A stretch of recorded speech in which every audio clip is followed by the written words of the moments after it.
right, ready to dive deep. Today, it's all about machine intelligence. And I'm not talking about like a fancy coffee maker. We're going deep. Yeah. Turing, Chomsky, the whole deal. Yeah, and it's amazing how relevant they still are. Like, these guys were thinking about intelligence, language, machine, way before Siri or Alexa were even a glimmer in someone's eye. Right. It's like they were laying the groundwork for, well, everything we're seeing happen now. So for this deep dive, we're using this book, Turing, Chomsky, and the Future of AI. And this book is, it's not just a tech manual. It gets into the philosophy, the history, the whole 9 yards. Absolutely. And I think what's really important for us today is like understanding the potential here. And I mean, both sides of the coin, right? We're talking about things like personalized medicine, self-driving car, but also, you know, the impact on jobs, the whole singularity question. Yeah, the singularity. That's always a bit of a mind bender. But okay, let's back up a little. I remember the Turing test, vaguely, but remind me, what's the basic idea? Oh, Turing basically asked, can a machine, you know, hold a conversation so well that a human can't tell it's a machine? That's the test. And it gets at, like, what does it even mean for something to be intelligent? So like if I'm on, say, a dating app, and I can't tell if I'm chatting with a bot or a real person, that's kind of a Turing test situation. Exactly. It's everywhere now that you mention it. But Turing also, he also discovered something pretty mind-blowing about like the limits of what computers can do. It's called the halting problem. Halting problem. Yeah. So basically he proved that it's impossible to create a program that can look at any other program and say for sure whether that program will eventually stop running or just keep going forever. Okay. And why is that important for AI? I'm not quite seeing the connection. It shows there are limits. Even in like theoretical computer science, you can't just solve everything with an algorithm, no matter how smart it is. It's related to Gödel's incompleteness theorems, which also show that even like the most powerful mathematical systems, they have these blind spots, things they just can't prove. Okay, I'm starting to get the picture. So are you saying there are just some things AI will never be able to crack no matter how advanced it gets? Yeah, I think that's a fair takeaway. It's not all doom and gloom though, right? It just means we have to be realistic about what AI can and can't do. Right. Okay, let's move on to Chomsky. What's his contribution to all of this AI stuff? Well, Chomsky really changed how we think about language itself. He came up with this idea of a hierarchy of languages based on how complex they are. And guess what's at the very top of that hierarchy? Let me guess. Human language. Bingo. Human language is incredibly complex, like way more than we realize. And it takes a ton of processing power to really understand it. Okay, so you're saying it's harder for a computer to understand like Shakespeare than it is to understand a grocery list. It's more than that. It's all the unwritten rules we follow, the sarcasm, the cultural references, you know. We do it without thinking, but for a machine, it's a nightmare. Yeah, I can see that. So even if a computer can like put together a grammatically correct sentence, that doesn't mean it actually gets what we're saying. Exact. And that's the huge challenge of natural language process, trying to teach machines to understand not just the words, but the meaning the way we do. Man, that sounds really tough. Are they making any progress, though? Oh, absolutely. There's been some incredible progress. Machines can translate languages, write pretty decent articles, even compose music that, you know, isn't bad. But they're not at our level, right? They're not writing the next great novel or composing a symphony that'll move people to tears. Not yet, at least. Human language is so deeply connected to, you know, our culture, our experience. To really replicate that in a machine, that's a tall order. Okay, so we've got these limitations. But the book also talks about the singularity, right? That point where AI surpasses human intelligence. That always gets me thinking, like, what happens then? It's the big question, isn't it? And the book, actually, it does a good job of exploring both sides, like the utopian possibilities, right? AI solves poverty, disease, climate change, all of that. But then there's the dystopian side, the fear of job displacement, losing control, all of that. Yeah, it's like, on one hand, it's incredibly exciting to think about what AI could achieve. But then on the other hand, it's kind of scary. Totally. And that's where the ethics come in. Should we be trying to accelerate the singularity? Should we be cautious, try to control it? It's a huge debate. It really is. Okay, but before we get too lost in the existential dread, let's bring it back to the here and now. The book also talks about how AI is impacting the job market, right? And I think a lot of people are like genuinely worried about robots taking over their jobs. Yeah, that's a valid concern. Automation can definitely lead to job displacement, especially for jobs that are, you know, very repetitive or manual. Right. But is it really that simple? Like robots in, humans out? I don't think so. If you look at history, new technologies always disrupt the job market, but they also create new opportunity. The Industrial Revolution, personal computer, it all shook things up, but we adapted. So maybe it's not about machines replacing us, but about shifting the types of jobs we do. Exactly. The book argues that AI will probably lead to like a more service-based economy. The skills that'll be most valuable are things like, you know, creativity, critical thinking, communication skills, the things that machines aren't so good at. So it's like adapt or die. Adapt and thrive, I'd say. The book really stresses the importance of lifelong learning, reskilling, being ready to embrace the new opportunities that AI will create. All right, so we've got this whole job market evolution happening. Yeah. But AI is also changing how we think about security, right? Facial recognition, cameras everywhere. It's kind of unsettling sometimes. Yeah, the book talks about that evolution too. It's gone from human guards to these sophisticated systems with AI, analyzing tons of data, looking for patterns, maybe even predicting threats before they happen. So it's like having a million eyes watching everything. In a way, yeah. And that brings up a whole other set of ethical questions about privacy, surveillance. How much are we willing to give up in the name of security? It's a tough one. No kidding. Okay, but before we go down that particular rabbit hole, let's switch gears. What about healthcare? How is AI changing things there? This is where it gets really interesting. The book actually uses this story about the iron lung, that thing from way back used for polio patients. It uses that as a starting point to talk about how respiratory care has evolved. The iron lung. That's a pretty big leap to AI. But that's what's cool about the book. It connects the dots, shows how one innovation leads to another.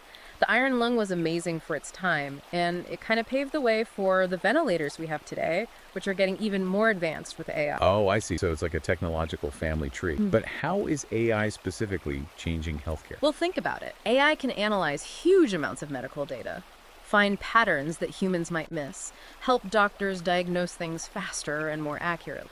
We're already seeing systems like IBM Watson doing this, helping with cancer detection, personalized treatments, all sorts of things. So it's like having a superpowered medical consultant at your fingertips. Exactly. And it goes beyond diagnosis, too. Developing new drugs, predicting patient outcomes, even assisting in surgery. It's pretty remarkable. Wow, that's incredible. But what about the human touch in healthcare? Are we all just going to be treated by robots soon? No, and the book is very clear about this. AI is a tool, not a replacement. The goal is to help doctors, nurses, all healthcare professionals, to free them up from the tedious stuff so they can focus on what they do best, connecting with patients, providing empathy, the human side of things. Okay, that makes sense. So healthcare is getting a major upgrade. But what about education? Is AI shaking things up in the classroom? Oh, absolutely. The book argues that AI has the potential to, completely personalize education. Imagine tailoring lessons to each student's learning style, their pace. No more one size fits all. Yeah, that would be amazing. Yeah. Especially for students who, struggle in a traditional classroom setting. Right. Think about intelligent tutoring systems that adapt to each student's needs, giving immediate feedback, helping them learn faster. And AI could also handle things like grading, administrative tasks, which would free up teachers to actually, teach. So more personalized learning, more efficient teaching. Sounds like a win-win. But are there any downsides here? Well, the book doesn't pretend everything's perfect. There are concerns about data privacy, bias in algorithms, the digital divide. We have to be careful about those things. Right. So it's about finding that balance again. Using AI to enhance things without losing sight of what makes us human. Exactly. Now let's switch gears to transportation. This is where things get really futuristic. Yeah, we talked about self-driving cars earlier. But the book really digs into how this tech could transform, everything. It goes way beyond just convenience, although that's a big part of it. Imagine your car drives itself while you work, read, take a nap. But the real potential is in safety efficiency. Fewer accidents, less traffic. Exactly. AI could optimize traffic flow, reduce emissions, maybe even change how our cities are designed if we don't need so much space for parking. Now that's a future I can get behind. No more circling the block for an hour looking for a parking spot. Sign me up. Right. But of course, it's not all smooth sailing. The book also gets into the challenges. Liability issues if there's an accident, cybersecurity, potential job losses for people in the transportation industry. Right. Truck drivers, taxi drivers. I can see how they might be a little nervous about all of this. It's a legitimate concern, and the book doesn't shy away from that. It's all about figuring out how to manage this transition in a way that benefits everyone, not just a select few. All right, so we've covered a lot here, from the philosophical foundations of AI all the way to the practical stuff, how it's impacting jobs, security, healthcare, education, transportation. It's a lot to process. We'll pick up where we left off in the next part of this deep dive. So stay tuned. So picking up where we left off, one of the things that really struck me in this book, Turing, Chomsky, and the Future of AI, is how it dives into the complexities of language. It's like we talk all the time, right? But we don't really think about how much is going on beneath the surface, how much we just kind of understand instinctively. Right. Human language is so much more than just words and grammar. It's context, nuance, humor, sarcasm, all these layers that machines really struggle with. Like, if you think about it, a simple phrase like, "that's great," Could mean a million different things. Exactly. It all depends on the tone of voice, the facial expressions, the whole situation. Okay. And that's the hurdle AI has to overcome. So how are they even approaching this? Well, the book goes into this field called natural language processing, where they're basically trying to teach machines to understand not just the words themselves, but the meaning behind them. It's like teaching a machine to actually be fluent in human, not just speak robot, right? That's a great way to put it. It's about going beyond the surface level and getting to that deeper understanding that we humans have. And how's it going? Like, are machines getting any closer to actually getting us? The progress is pretty amazing, actually. We've got machines that can translate languages in real time, write decent articles, even compose music that's, surprisingly good. They're still not writing the next great American novel, right? Or composing a symphony that'll make people cry. Not yet, anyway. Human language is so tied to our culture, our emotions, our experiences. Replicating that in a machine, it's a huge challenge. Yeah, I can imagine. Okay, so we talked about language, but the book also gets into all these ethical questions surrounding AI. Right, because as machines get smarter, it raises all these questions about privacy, security, even what it means to be human. Like, if a machine can pass the Turing test, have a conversation and convince you it's a person, does that mean it's a person? Does it have rights? That's the kind of stuff that keeps philosophers up at night. And this book doesn't shy away from those questions. It looks at all these different perspectives on machine ethics, the potential consequences of creating AI that's, maybe as smart as us, or even smarter. Hold on, smarter than us. We're talking singularity again, right? We are. And it might sound like sci-fi, but the book actually presents some pretty compelling arguments that it might not be as far off as we think. Technology is advancing so fast, and the possibilities are, they're both exciting and terrifying. It's like, on one hand, you can imagine AI solving all these problems we can't, curing diseases, ending poverty, But on the other hand, it's like, what happens if we lose control? And that's why it's so important to have these conversations now, right? To think about the ethical implications, the risks, the safeguards we need to put in place. Yeah, before we accidentally create Skynet or something. Okay, but before we get too deep into that, the book also explores this whole idea of machine consciousness. Ah, yes. Now we're really getting into uncharted territory. Can a machine be truly aware of itself? Can it feel emotions, have subjective experiences, maybe even dream? Wait, machines dreaming? That sounds like something out of a movie. Is that even possible? Honestly, no one really knows. Consciousness is still a mystery, even in humans. But as AI gets more sophisticated, as we see machines doing things that look like sentience, we have to at least consider the possibility. It's kind of like that moment in 2001, A Space Odyssey, when HAL, the computer, becomes self-aware. Creepy, but also fascinating. Exact. And that's one of the things I really appreciate about this book. It pushes us to think beyond what we know now, what we think is possible, and grapple with these questions about the future that's coming, whether we're ready for it or not. Okay, so we've covered language, ethics, consciousness. It's a lot to take in, but the book doesn't stop there. It also looks at how machine intelligence is impacting specific fields like healthcare, education, all that. And let me tell you, some of this stuff is straight out of science fiction. And what's really cool is that it's not just about robots replacing humans, which is fear a lot of people have. It's more about AI enhancing our capabilities, making us better, faster, more efficient. Okay, so let's start with healthcare. What kind of revolution are we talking about here? Well, imagine a world where AI can analyze tons of medical data, spot patterns, make diagnoses faster and more accurately than any human doctor. That's what systems like IBM Watson are already doing. So it's like having a superpowered medical consultant working with your doctor. Pretty much. And it's not just diagnosis either. AI is being used to develop personalized treatments, predict how patients will respond to certain medications, even assist in surgery. It's really changing the game. Wow, that's incredible. But, what about the human touch in all this? Are doctors and nurses going to be out of a job soon? The book addresses that directly, actually, and it's pretty clear. AI is a tool, not a replacement. It's about helping healthcare professionals, not pushing them out.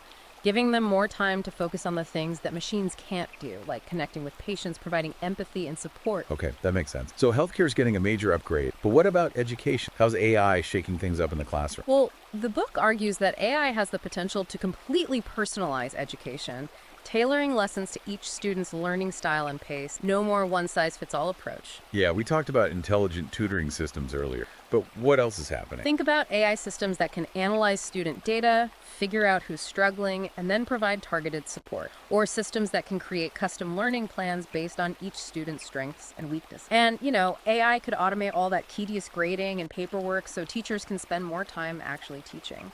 Okay, so more personalized learning, more efficient teaching. Sounds pretty good to me. Are there any downsides, though? There always seem to be downsides. Of course, the book doesn't shy away from the challenge. Data privacy is a big one, and then there's the potential for bias in algorithms. And, the digital divide is still a problem. We have to make sure everyone has access to these technologies if we want them to truly benefit society. Right. It's all about making sure these advancements are used ethically and that we don't lose sight of, the human side of things. Exactly. Okay, so we've talked healthcare, education. Now let's shift gears and talk about transport. This is where things get really futuristic. Yeah, self-driving cars were a big topic earlier, but the book goes even further, right? It does. It looks at how AI is changing everything from logistics and delivery to, well, maybe even the way our cities are designed. Okay, give me some examples. What kind of future are we talking about here? Well, imagine a world where delivery trucks and even drones are all autonomous, optimizing roads, avoiding traffic, getting your packages to you faster and more efficiently. And if self-driving cars become the norm, we might not need so much space for parking. Cities could be redesigned to be more pedestrian-friendly, greener, more livable overall. Okay, that sounds pretty amazing, actually. Less traffic, more green space, packages delivered by robots. Sign me up. It's definitely an exciting vision, but of course there are challenges. The book talks about cybersecurity risks, potential job losses in the transportation industry, and the need for clear regulations and safety standards. Right, because if a self-driving car gets into an accident, who's responsible? And what are all the people who drive trucks and taxis for a living? It's a valid concern, and the book doesn't pretend there are easy answers. It's about having these conversations, thinking through the potential consequences, and trying to find solutions that work for everyone. Okay, so transportation is getting a major overhaul. What about security? That's another area where AI is already making a big impact. Absolutely. The book talks about how security has evolved from, human guards to these complex systems that use AI to analyze data and identify potential threats in real time. Like, imagine if AI could help prevent things like terrorist attacks or school shootings. That would be huge. Right. The potential for proactive threat detection is really exciting, but of course we have to be careful about things like privacy and the potential for bias in these systems. Yeah, it's always about finding that balance, right? Yeah. Harnessing the power of AI for good without sacrificing our freedom and privacy in the process. Exactly. And I think that's one of the key takeaways from this book. It's not about simple answers. It's about asking the right questions, having these complex conversations, and making sure we're developing and using this technology in a way that benefits everyone. All right, so we've covered a ton of ground in this deep dive into Turing, Chomsky, and the future of AI. We've talked about everything from how machines learn language to the philosophical implications of AI. It's been a pretty mind-blowing journey for sure, from the theoretical foundations to the very real ways AI is impacting our world right now. And in this final part, I want to kind of zero in on some of the specific ways AI is being used in different fields. Like, we talked about security and transportation earlier, but there's so much more. Right. Healthcare, education, AI is really shaking things up across the board. So let's start with security. We touched on things like facial recognition and surveillance systems, but the book goes deeper, right? Definitely. It gets into how AI is being used to analyze massive amounts of data, social media posts, financial transactions, all sorts of stuff. The goal is to identify potential threats before they even happen. So it's like a pre-crime division, like a Minority Report. Kind of creepy, but also kind of cool. It's not quite that advanced yet, but the book does raise some important questions about how much power we want to give these systems. It's a balancing act, right? Preventing crime while also protecting individual liberties. Yeah, that's a tough one. Okay, but let's move on to transportation. Self-driving cars are obviously a big deal.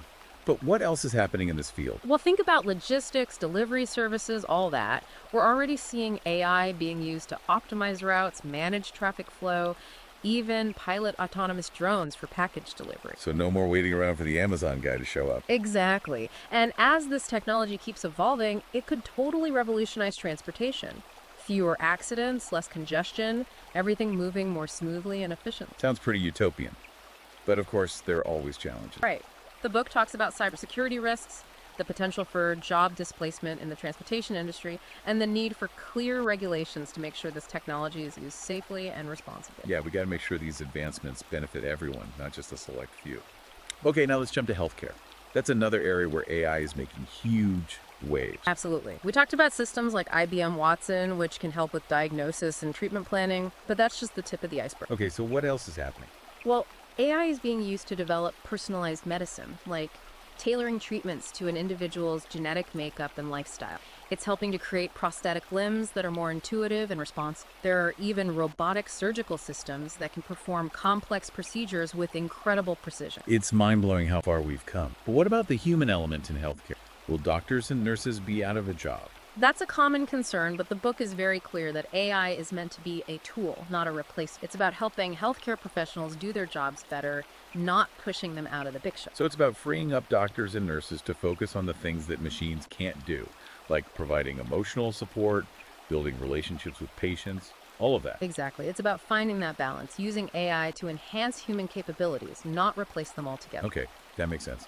And it sounds like the same principle applies to education, right? Absolutely. The book talks about how AI can personalize learning, adapt to different learning styles, give students immediate feedback. We talked about intelligent tutoring systems earlier, but what other ways is AI being used in education? Well, imagine systems that can analyze student data and figure out who's struggling, then provide extra support. Or systems that create personalized learning plans based on a student's strengths and weaknesses. AI could also automate a lot of the grading and administrative tasks, which would free up teachers to spend more time actually teaching. It sounds like AI could really revolutionize education, make it more effective, more engaging, more accessible for everyone. But are there any downsides here? The book doesn't shy away from the challenges. Data privacy is a big one. There's also the potential for bias in algorithms. And we have to make sure everyone has equal access to these technologies. Otherwise, we could actually end up widening the gap between those who have and those who don't. Right, you got to be careful about that. So it sounds like with all these advancements, the key is finding that balance. Exactly. It's about using AI to enhance human capabilities, not replace them. Okay. It's about making sure these technologies are used ethically and responsibly. And ultimately, it's about remembering that AI is a tool, a powerful tool, but a tool nonetheless. We're the ones who decide how to use it, how to shape the future. Well said. And that brings us to the end of our deep dive into Turing, Chomsky, and the future of AI. It's been a wild ride, full of mind-bending concepts and thought-provoking discussion. It really has. This book is a must-read for anyone who wants to understand the potential of AI and how it's shaping our world. Absolutely. If you're intrigued by all this, you can find Turing, Chomsky, and the Future of AI on Amazon Kindle and Google Playbook. It's a book that'll definitely make you think, and that's what we're all about here, right? Thinking, questioning, exploring. Until next time, keep diving deep.